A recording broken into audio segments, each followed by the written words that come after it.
Hi, I'm Valerie, and you're listening to The Beauty Brains.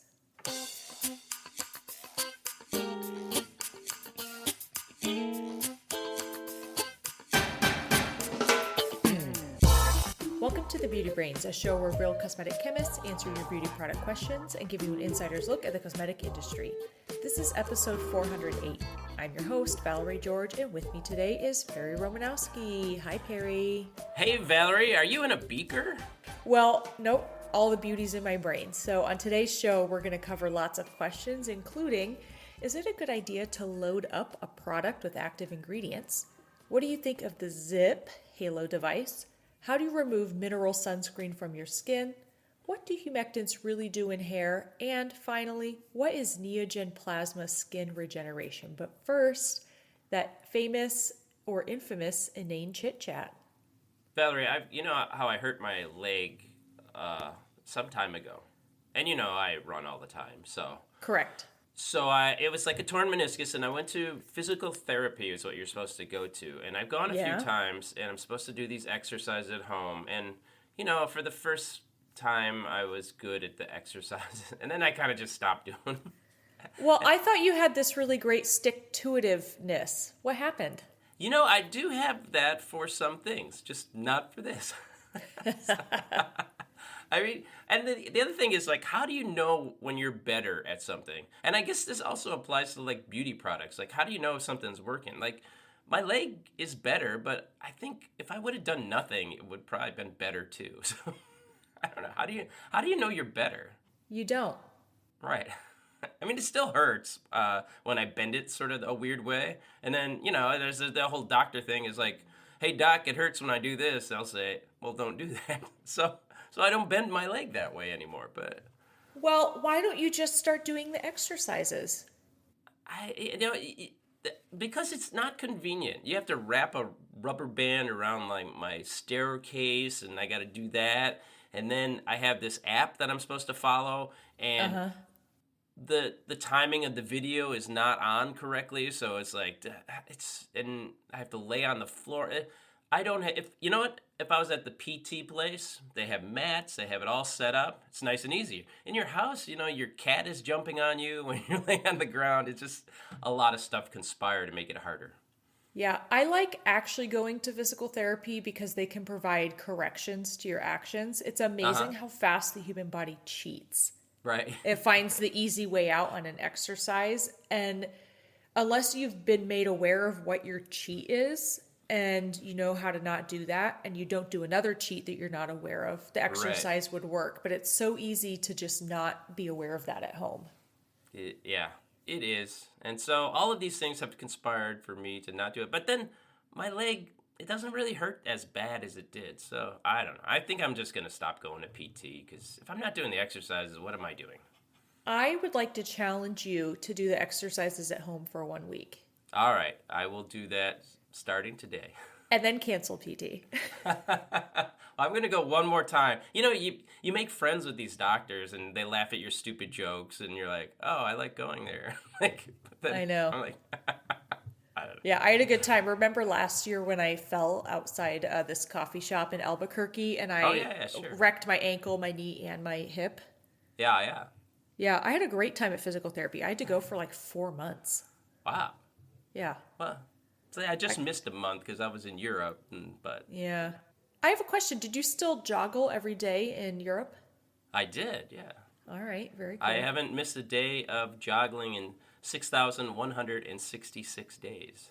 Wow, that's impressive. I don't even know if I've been around that many days. I think I have. Oh, for sure I have. You have. It's only like 17 years. Oh, yeah, definitely. I have kind of an embarrassing story to tell. So, I mean, I don't look that old, but I am an older mom. And I was showing somebody in this group of people a picture of baby C. Yeah. And they said, oh, is that your grandson? Oh, wow, there you go. And I was like, I know the weather is a little bit dry, and so my under eyes are probably a little more crepey, but what the... Well, I have to say, you're in Texas, you know, they're having kids when they're like 16. You could be 30 years old and a grandmother in Texas. I think there's a lot of states you could say that. But Yeah, of course. yeah, It would have been different in California, right? it kind of, it took me aback a second and I was Yeah, like, I can what? see. No, it's my baby. That reminds me of the most embarrassing moment I ever witnessed somebody else have. At Okay. least for me. All right. There was this woman I work with, and she was probably like in her maybe early 60s, but she had dark hair. And we were at a picnic, and so this other guy's wife meets this woman for the first time and says, "Oh, are you expecting?" Which is a question you never ask. But Never. she's like, no, that was very uncomfortable. But no, Oh my gosh, that's bad. I had a lady, I was not expecting, I was going through all yeah, this fertility stuff. And in the industry, in an elevator full of people, she looked at my stomach, which was just fat, right, and yeah. she said, "Congratulations on the baby," and Oh, walked out of the elevator. And this person is known for being a little rude in the industry. sure. And I was so mortified because everyone was like, "Oh my God, I had no idea you were pregnant." And it was like, I'm not. Anyway, I went to the bar and ordered a glass of wine, and the person looked at me, and I was like, "I'm not pregnant." You want This to was do at shots? an SCC meeting, so it was Oh pretty my funny. god, yeah. Anyway, That's a hoot. Misunderstandings are funny. So is beauty news.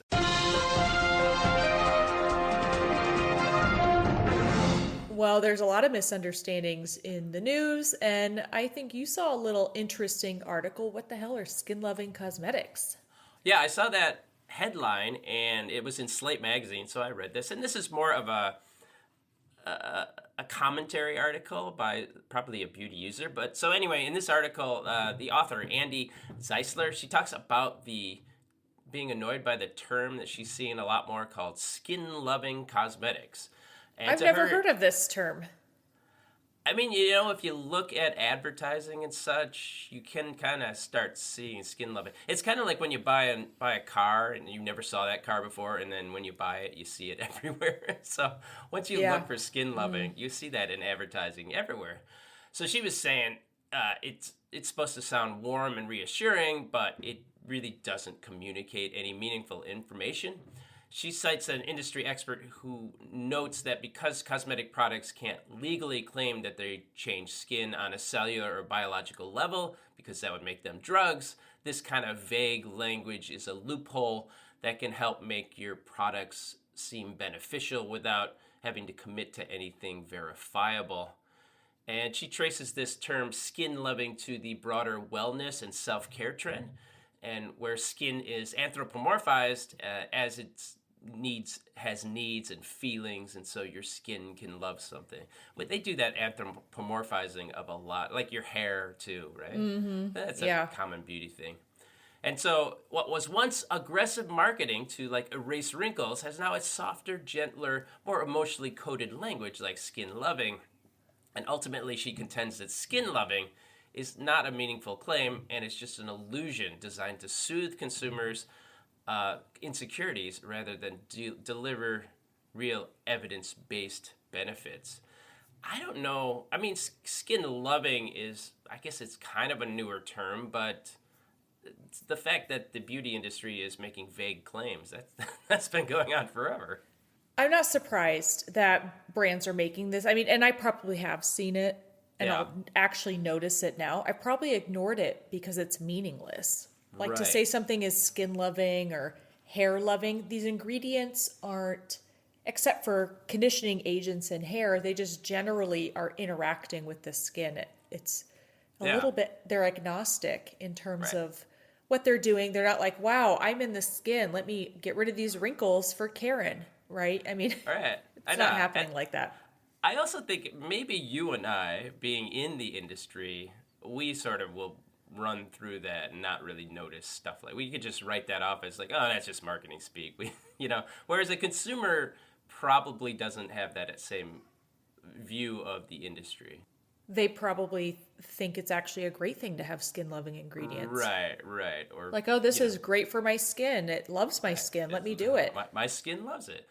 It was always surprising, like when I hear healthy hair. I'm like, yeah, healthy like a shoestring. It can be healthy. It's not stuff. Now, you just said something. Is the skin loving it, or is the ingredient loving the skin? How do you They interpret that? they call it skin loving cosmetics. So I take it to mean like the skin loves these products you're putting on it.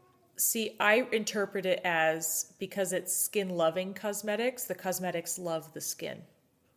Oh, so they're anthropomorphizing the cosmetic, whereas I'm doing to the skin. Yeah. Exactly. Huh, interesting. See, but either way, it doesn't mean anything. It Although doesn't, your 'cause- products, your skin could benefit, for example, from glycerin. I would get it, but that's Right. not how they're talking about it. Right. Well, there was one other claim that I saw in here, and this kind of set me down a rabbit hole of this. There was a claim made by a skincare industry. Well, they left it as an expert in there, but upon further investigation, she seems more like she's a journalist and cosmetic industry critic. Because I looked at a couple of her YouTube video discussions, and she was pretty harsh. This is Jessica DeFino. I had not heard of her before. And I'm curious what she thought. She made the following claim. She said, "The mission of the skincare industry is to destroy your skin as it is and replace it with products." No. I mean, I'm kind of a cynical guy, but even I think that's a bit over the top. Yeah, that's over the top. I mean, having worked at several brands, and I worked in skin before I worked in hair, that is not a conversation going on in any way, shape, or form, whether it's at an entry level role, a marketing conversation, an executive Right. leadership conversation. I was an executive at a very large brand. Like, in no way, shape, or form have we ever said, let's do harm or create a situation where the product, we're doing something to the customer so that they Yeah. have to rely on the product. That's just not Right. a conversation. It's always like, how can we add value to skin? How can we add value to hair? And position the products in a way that make the person want to purchase it because it's adding value to them, not creating this like dependency. Right. Yeah. I think what happens is certainly in America, there's this anti-corporation mindset with a lot of people. Yeah. And they think every industry is the cigarette industry, trying to get you addicted to their products. And the I was products just are going killing to you. use that as an analogy. Right. Only And because I'm reading a book called The Cigarette Papers, which proves really? that the cigarette industry knew cigarettes were addictive back in the 60s. But anyway. Yeah. Well, I agree the cigarette industry was terrible. That doesn't mean every industry is terrible. And, beauty products are not killing you. So and they're also not addictive. So it's not the same. But so that's a little bit over the top, even for a cynic like me. Well, that says a lot because you're pretty cynical. I prefer skeptical, but I could see how somebody might think it's cynical. Oh, gosh. Well, also, there's this new resveratrol thing that's being talked about. When I saw this in my inbox, I actually ignored the article because I just thought resveratrol, it's, thought to be the most amazing antioxidant on the planet, and a company is saying this. Right. And I don't know, I just didn't get excited, but I think you got excited by it. I'm always on the hunt for ingredients that I think, at the end of the year when I want to predict what ingredient will be the hot ingredient, I'll probably say this one because there's always these new ingredients and you never know which one is going to catch on. So this one seemed like a new ingredient, made this Pterostibene, and it was just published in Cosmetics and Toiletries, which is a industry trade journal. And I was just curious, they're like, oh, this is the next big ingredient in anti-aging because they did a study. It was a 28-day double-blind split-phase study. And that just means nobody applying it or nobody getting it applied knew whether it was a placebo or the treated product.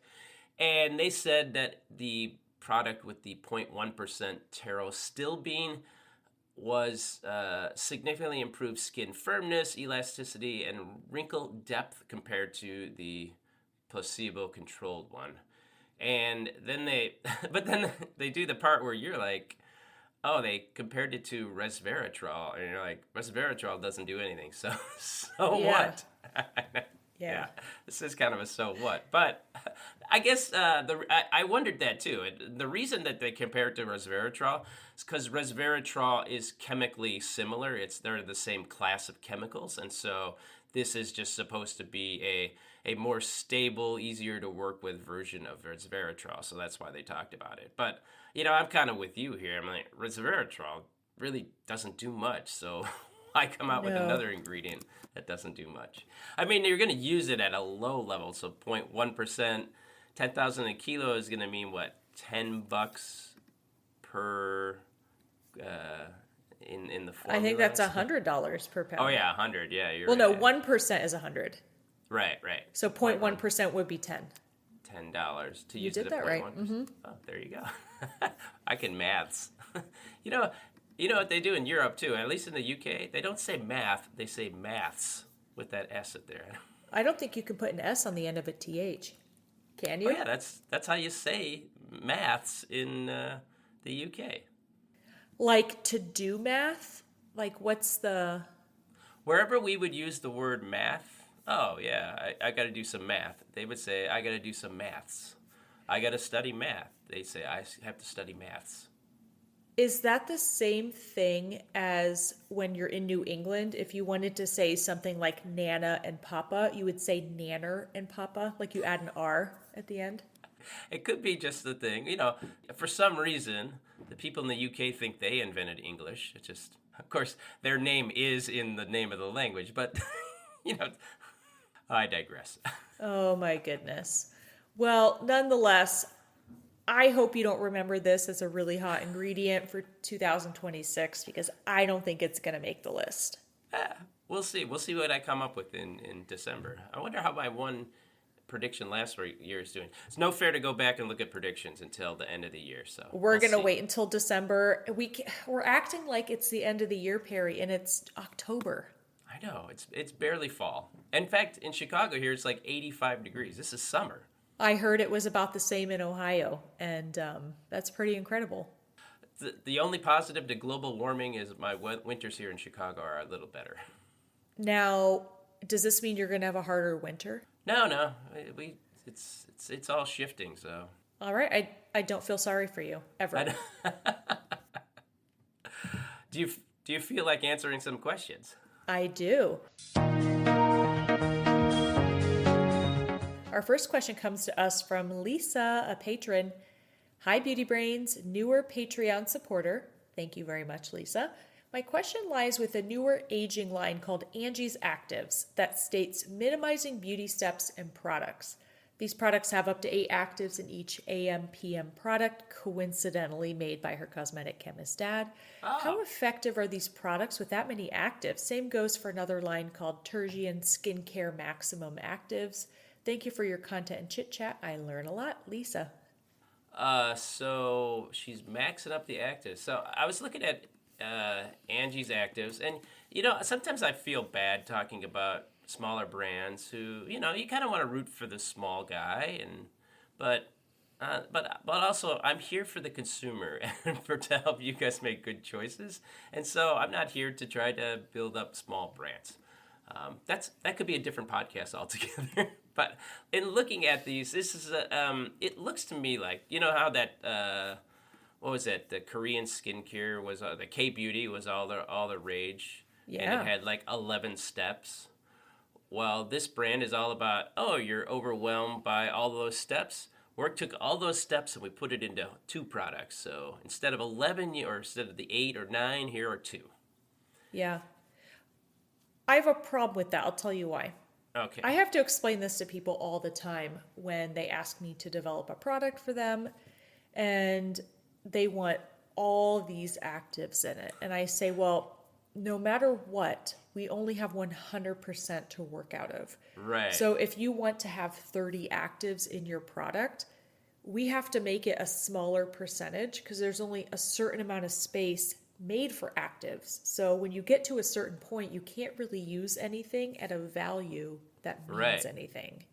Yeah, it'll destabilize it, and you won't have room for other things you need, like solvents and preservatives and thickeners and Yeah, all that so kind you of have thing. a Yeah. small piece to work with, and the more things you put into it, the thinner the slice of pie is that those individual materials can take up. Yeah. Or you could pick a couple materials and use them at levels that are, in air quotes, clinically studied.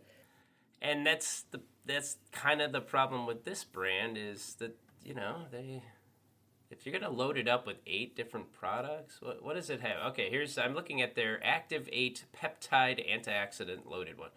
So they have 8% matrixyl, 8% ceramide, 5% glycerin, 5% niacinamide, 1% hyaluronic acid, 1% green tea, 1% coenzyme Q10, and 2% matrixyl. And then they're selling it only for $39. I mean, Matrixel's pretty expensive. Yeah, so is the ceramides. So Yeah, ceramides are not cheap. And I actually would have to say that it's a little misleading because, for example, ceramides, you could never, ever, ever get 8% of ceramides into a product. Now, they do say 8% ceramide blend, but I would reckon there's, a very tiny amount of ceramides in there. right, And that's fine because you only need like 0.05 or 0.1% active ceramide in a product to do anything. sure, You really wouldn't want more than that. It would feel very waxy. But it's misleading to make it look like, oh, wow, I have 8% ceramides in there or 8% Matrixyl 3000. yeah, First of all, that's way above the recommended use level. Secondly, only a bit of that is protein, and that's okay. You don't need a lot of peptides to do anything, but sure, I don't know. I just don't like the percentage game. And 1% hyaluronic acid, that's a lot. yeah. That's This gonna looks really like a sticky thicken mess. it up. Yeah, it is. And then you also have 5% glycerin, which to me does the same thing as hyaluronic acid. That's humectancy. 1% green tea extract. That's just it's an extract. It's not 1% green tea. The extract it's probably 0.001% green tea. Now, So here's the other thing I'd like to point out. It's purported that this one product replaces a 5-step skincare routine. right, I disagree with that because most people are cleansing, so maybe double cleansing. Okay, so this sure, serum is offering 0 cleansing properties. right. No cleansing. They're toning, so that includes putting a toner that maybe has some humectants in it to wipe away whatever off the skin. You're not doing any wiping action here. Right. It is a serum, I'll give it that, but it's also not a moisturizer or something that's going to lock everything in. I know an essence is another part of the K beauty step where it's like Sure. maybe a really concentrated serum or vice versa, whatever, but it's really only acting as a serum. So to me, it replaces one step. Right. Like you're still gonna need to clean. This isn't gonna exfoliate. No. What Look what at else? you saying what it's replacing. I know. And then they have a follow-up ingredient, which is the all-in after. And hey, look at that, 1% resveratrol. Oh, goodness. maybe they should be putting some of that pterostibene in there. Yeah, now this is your exfoliating product because it does have 10% lactic acid. Oh, okay. So that's a second product. So Yeah, however, I just don't know. I know it has vitamin E, I know it has ferulic acid. Yeah, I don't know how stable it is. The resveratrol for sure is oxidized. It yeah. oxidizes pretty much all over the place. Well, anyway, so as to the question goes, I mean, maybe this is a perfectly fine product. I agree with you though. When you try to do everything in one product, you don't do anything well. And if you want to have I'm skeptical a lot of these ingredients will have an effect in real life anyway. You could certainly show lab effects and maybe even under placebo-controlled studies you can have an effect, but from a person standpoint, it's hard for me to see a lot of these actives having a noticeable impact. But if you're going to have a chance that they're going to have an impact, you got to minimize the amount of ingredients in your formula. And so Your skin can only absorb so much. right. And so you have this has multiple antioxidants in it. Like, how do you know one is doing anything and the other one's doing all of it? It's hard to know. So I prefer fewer actives than more. It's certainly a safer approach. But let's head to our next question. Our next question comes to us from Samantha. Samantha says, "Hi, I've heard some good things about the Ziip Halo device for skin tightening and overall complexion.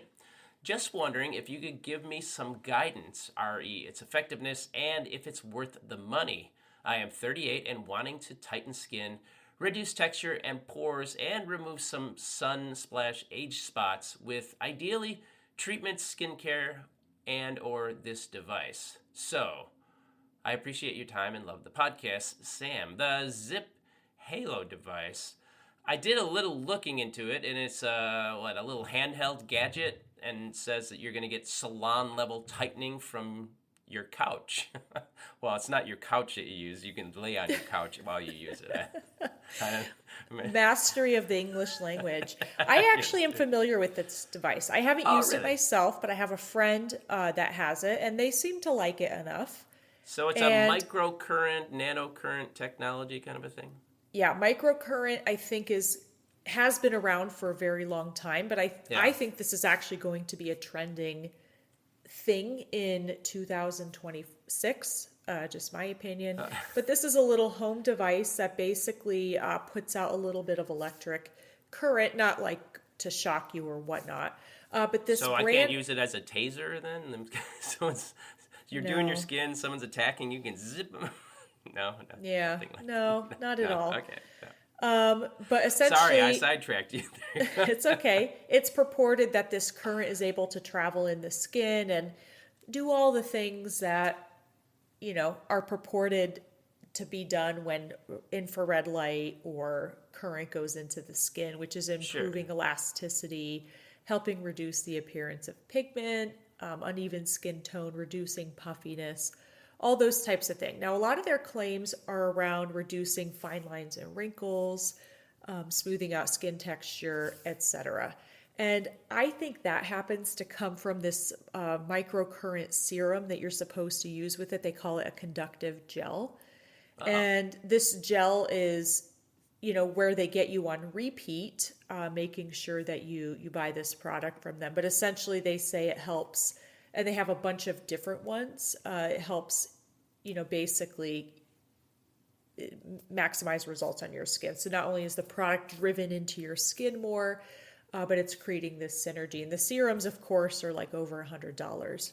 So it's like a electrified version of micro needling then?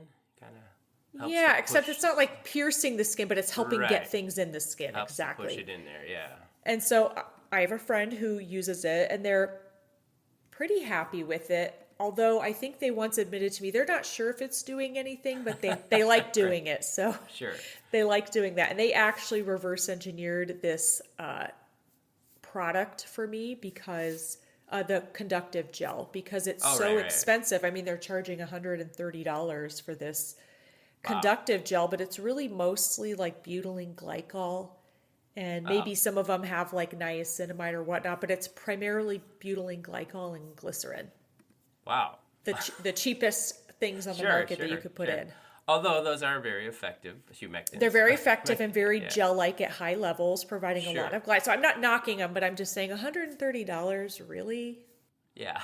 Well, you got to make up for, it costs a lot to build those devices. So it does, yeah. So I don't know if it works. I can only go off the experience of my friend. I do know that people do find a lot of value in microcurrent. And my friend is happy with it, although I recall they're not sure if there's really any results, but at least they feel better when they do it. So that's something.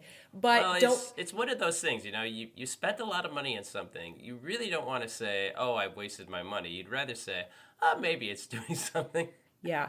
Now, I wouldn't get the gel. So if anything, I would probably just get the device itself, and then you could probably use any serum that you really enjoy to help it glide on the skin. I think you would be totally fine. Or you could also save your money and then go to a professional treatment. because this is an expensive device, and the things that you could get at a professional doctor's office or something, a derm, is going to work better than what they can sell you at a home device. Yeah, I mean, ultimately, if you're looking for longer term tightening and lifting, like I definitely would get a Botox filler, maybe consider a more aggressive treatment like alt therapy, something like that. But those are really expensive and you do have to do them so especially Botox and fillers only last so long, but those will definitely give you better results than this at-home device. Yeah, and this is temporary results too. Although I suppose if you're at home on your couch just doing it every day, they can keep that results up, I guess. Yeah, while you're watching TV. I was thinking though, I was just in Switzerland, right? Okay. And one of the biggest causes of sagging skin and such is gravity, right? So could it be a treatment where you go to the top of the mountain and your skin doesn't sag as much because you're farther away from gravity? Yeah. I have a question. Yeah. Would a consumer notice a difference? Well, you would notice if you're on top of a mountain, I will tell you that. Well, on the contrary, I would like to say that the higher up you are, the closer you are to the sun, and the more UV exposure you get, which would help degrade collagen, which would actually lead to more sagging. That is all true. But you are closer to the sun, so the gravity of the sun is pulling you more, so then it stretches your face out. It offsets it. Yeah, it offsets it. So. We have no scientific data to support this. But also, speaking of microcurrent, there's not a lot of scientific data on it, point being. And so I would try the device, get the serum elsewhere, and honestly, just having a routine and like taking care of yourself really goes a long way. And so I would do it. Absolutely. And at 38, yeah, you're still a youngster. Your skin's still young, right? Do you know, I look back, this happens to everyone. You look back at photos of yourself a few years ago and you're like, wow, I was so young looking. But at the time, you don't see that, right? But now I'm like, oh, my crepey neck. And when I have to pick up baby C out of the crib, I'm like, mommy's old. She can't move that fast. A little known fact about me, I'm not sure if I ever shared this before, but you know how I run every day? Okay. You know what else I do every day? What? At the end of my run, I take a picture of myself, a selfie. I did know that, but I don't think our listeners knew that. Yeah, I have, 6,000 selfies of every day I'm running. It would be interesting to see how my face changes over that time. You could do a hyperlapse video for us. I could. I actually would like to see that. All right. I'll work on that. Yeah. Anyway, well, let's head over to our next question from Catherine, which is an audio question. All right, let me call that up. Here we go. Hi, Beauty Brains. When I use mineral sunscreen, I can't seem to get it off of my skin. Even after a swim and a shower and using a CeraVe cleanser, it's still there. So which is the lesser of two evils? To just leave the rest of it on all night long, or to use a washcloth to kind of really get more of it off? I do have rosacea, so I know that second one's not a great idea. Appreciate your help. Thanks very much. I have to admit that I don't always wash my face and skin before I go to bed. And so I'm sure. I would be a liar if I said I did. Yeah. Oh. Well, especially since having the baby. I'm like, right. I'm lucky if I can shower. So. Well, you know what happens when you're like self-employed and you work at home? It's like, I used to shower every day, and after a run, of course, I would shower every time. And then I start working for myself, and I don't go out of the house. I'm like, do I really need that shower today? So the next thing you know, 2 days have passed, and you haven't showered, and you still got sunscreen on yourself. So. I still can't believe you're married. That's right. How does it happen? Well, you have a 2-story home, so you do. Just and we go to the basement. We have separate bathrooms, too. Oh, nice. Okay. Well, here's what I would recommend. I actually hate double cleansing for myself, but I will admit using an oily type cleanser could be good in this situation to help pick up some of the particles off the skin, because sunscreens in general are intrinsically oily. And so you have this oily material on your face that you're trying to get off with a traditional cleanser. And it's oily, it's waxy, the particles are in an even film. And so by using something that has a similar chemistry, you may be able to more easily pick it up from the skin in that first cleanse with a cleansing balm. Then you could do your regular second cleanse. Alternatively, if you just want to do your single cleanser, I would take a toner afterwards and a little like toning cloth that's pretty soft and gentle on skin. And I would just do gentle small wipes with a toner that doesn't have, maybe it's fragrance free, maybe it doesn't have a lot of extracts in it to not exacerbate your rosacea. And physically wipe the particles off the skin with like a saturated soft cloth. Yeah. Versus a washcloth, which can be kind of rough. Right. I mean, that's what I would use, but I'm not good to my skin. No. But I do not anthropomorphize my skin either, so take that, skin. Oh my God. Well, anyway, Catherine, I hope that helps you and your rosacea. Yeah. But that's what I would do. Great advice there. We got one more question. Well, we got a couple more questions. We do. The next one comes from a patron. Oh, a patron, Michelle. Thank you so much, Michelle. Michelle says, "Hi, Beauty Brains. I enjoy the chit chats too." See, everybody loves the chit chats. But I also have a hair question. All right. From what I understand, you can't really control the water content in hair, and hair is naturally hydrophobic, which can be a good thing. Still, many people with curly or coily hair say they want hydrated hair for curl definition. And stylists often recommend humectants, saying they draw water into the hair.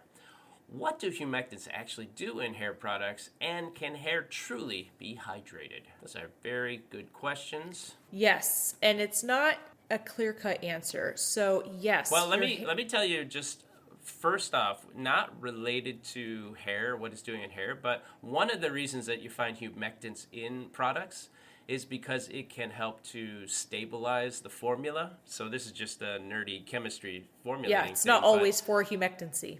Right, and so like we would put it in a shampoo, which I don't think like glycerin in a shampoo is a good idea. But what it does do is it reduces the freezing point, and so if your bottle of shampoo gets too cold, it doesn't solidify because the glycerin will reduce the freezing point, and so that helps for formulation. It's not really doing anything for your hair from a shampoo. I think it just gets washed off because it's water It definitely soluble. does. Right. But in other products like conditioners and leave-ons, it certainly does something, and that's what we'll focus on now. So hair is hydrophobic, meaning it hates water. It has a hydrophobia, water phobia. If we're allowed to anthropomorphize water now, too. Oh my goodness. Hey, Stop water. it. Sorry. Anthropomorphize. I just like to say it. I know. I can tell. So essentially your hair naturally repels water. And this is because you have 3 layers to your hair fundamentally. And so the middle layer is the cortex. You want to protect the keratin or protein in the hair from water. And so hair has this fatty layer on the outside. It's different ceramides and a specific lipid called 18-MEA, which is a shortened word for 18-methyl-eicosanoic acid. Is that what it stands for? I think you're right. Congratulations. There's a reason we call it 18-MEA. So anyway, your hair doesn't want water and shouldn't have a lot of free water in it. And in fact, I always say you can't wet a healthy hair. If hair is healthy, that means it has a really great intact lipid layer. And if you put water onto it, the water will almost bead up on the hair. It doesn't soak the hair. Whereas if your hair were bleached, it would suck in the water right away, and it would take a very long time to dry. So that's like the state of hair. Now, hair has 2 types of water in it. One is bound water, which means it's a permanent part of the crystalline structure of hair. Right, the water molecules are stuck in between the protein strands, and so it's they're not in coming there, out. And it's not coming out, right? So, At and that's all. about 30% of the weight of your hair. Exactly. Then you have free water, and this free water that can come in and out of the hair is what makes hair frizzy when you're in humidity, because the water coming into your hair swells the hair fiber. and it's what makes hair what we call plasticized, where it has a little bit of mobility to it. Yeah. Now, too much water makes the hair stiff because it's swollen, but just enough, which is pretty much ambient humidity in a non-super humid climate, makes your hair a little bit movable, like your ponytail swings and Sure. all that kind of stuff. So you want a little bit of water in there. You don't want a lot. Now, what happens to the hair when you dump it in like a pool and it gets super saturated? Well, it's so overloaded. It's Right. I think it's a weight factor as well. Yeah, and you have big globs of water in between all the strands and stuff, and so that's a short-lived kind of a thing, but that's not great for your hair. Not at all. If you're moving it around much. Yeah, well, because your hair is getting really swollen. And so when you Yeah. apply, I am not a fan of leaving humectants on hair of any hair type, because what happens is, one, you get a lot of drag on the hair. And if you have curly, coily, kinky hair, that drag actually causes a physics problem on the hair and can cause strain and cause hair to break if you're providing any manipulation to it. Sure. But the second piece is that water attraction into the hair. You don't want it. You don't want your hair to swell. And so I can Right. see how it's confusing when people say, oh, I want my hair to be hydrated. They're not talking about water. What they're talking about Right. is hair that feels smooth, has elasticity, it has movement, perhaps it's soft to the touch. It's what we think healthy hair feels like, and we're equating it to water, but it's definitely not water. And it's more oily. You're talking about Lubricating. petrolatum, mineral oil, that kind of thing. I can see how people think of that as moisturized because that has the feel and the movement of being like of water. However, it's not really moisture. No. And people want to argue about this all the time, but it's like really Sure. well established that water in hair is terrible for hair of all hair types because it creates swelling, this physics constraint. It's not great for any and all hair types, pretty much. So I don't know how it started. I wish I knew how this hydrated hair phenomenon started, but if we're talking literal hydration, you don't want an excessive amount of water in the hair. How do you feel about your hair hydration? I'm not as against wet hair as a lot of people, but I have short hair, and in fact, if I want to style my hair, I just throw a little water in there and then shape it, and it looks good enough.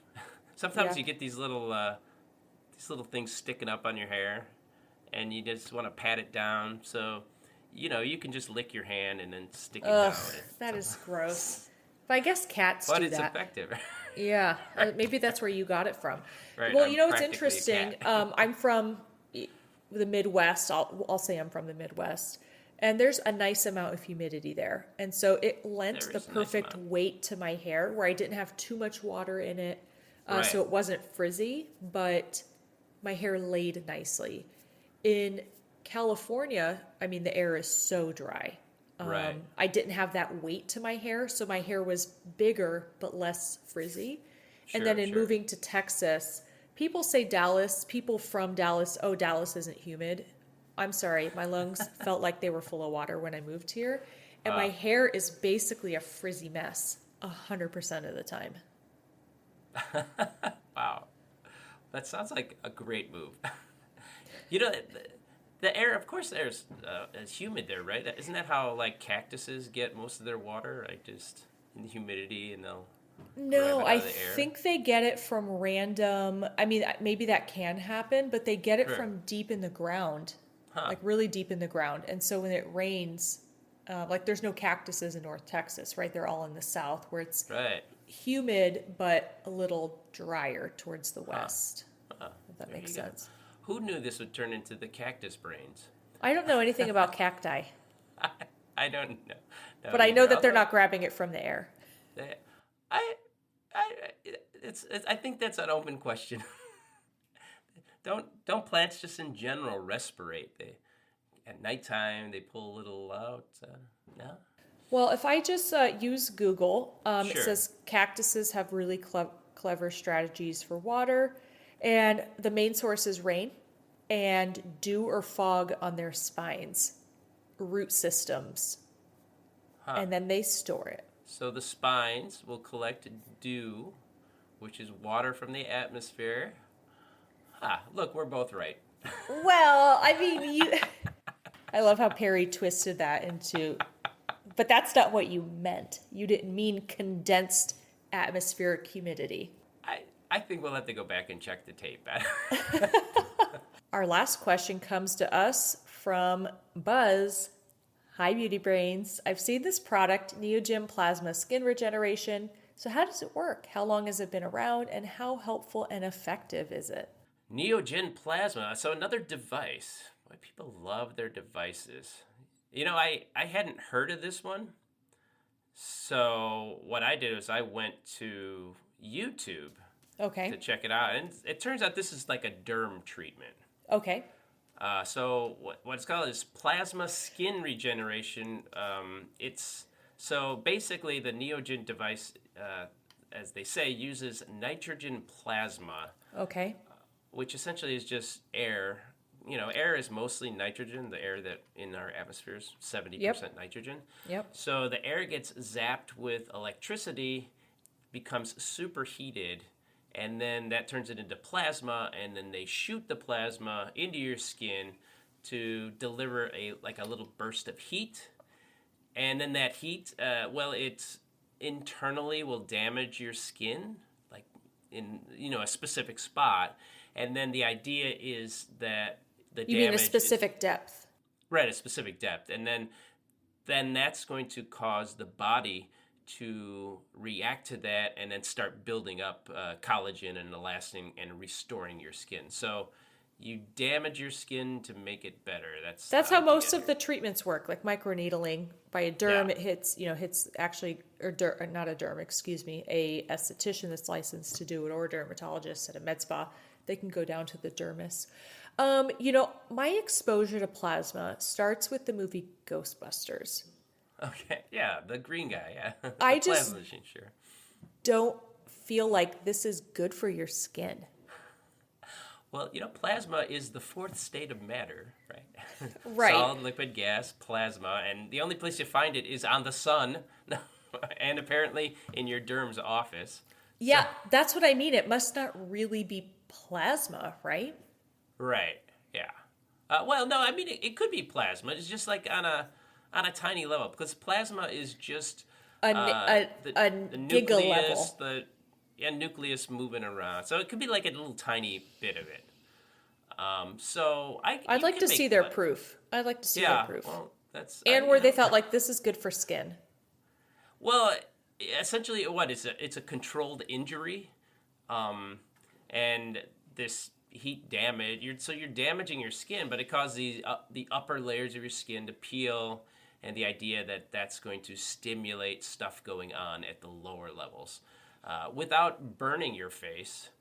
Like lasers can sometimes burn your face, so you kind of get the benefits of lasers, but without all the redness and flaking and downtime.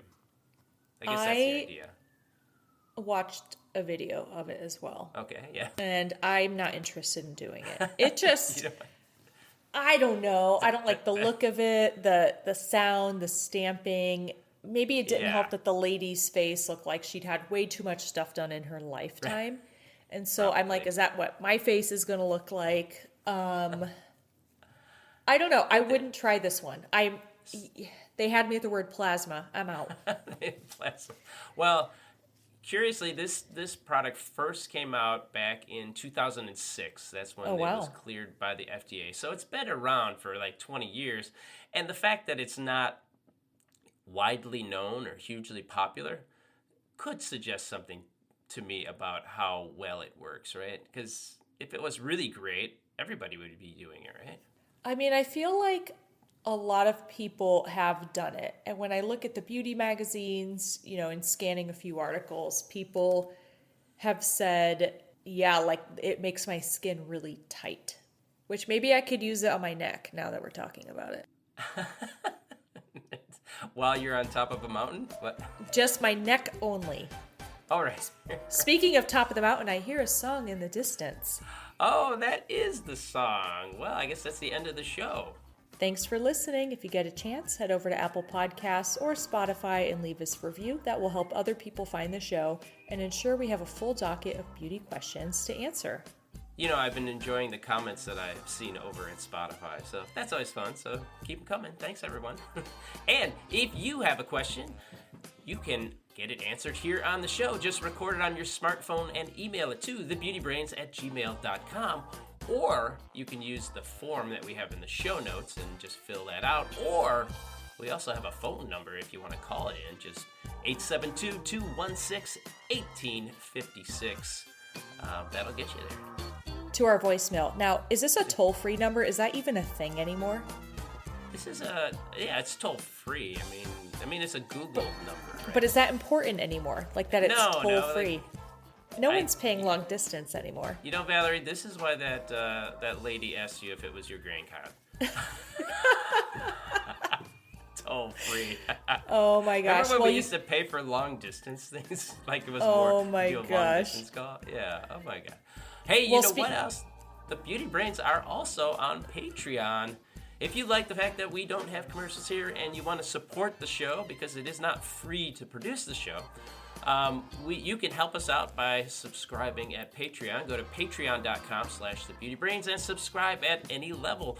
If you do that, we get you a transcript of the show and you get a higher priority of answering your questions and, you know, our gratefulness that you help support the show. So thank you to all of our patrons.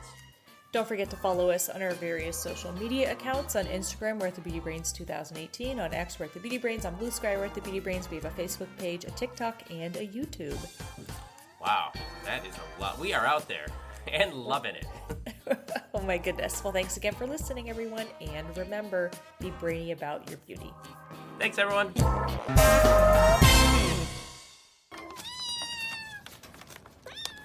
Kittens.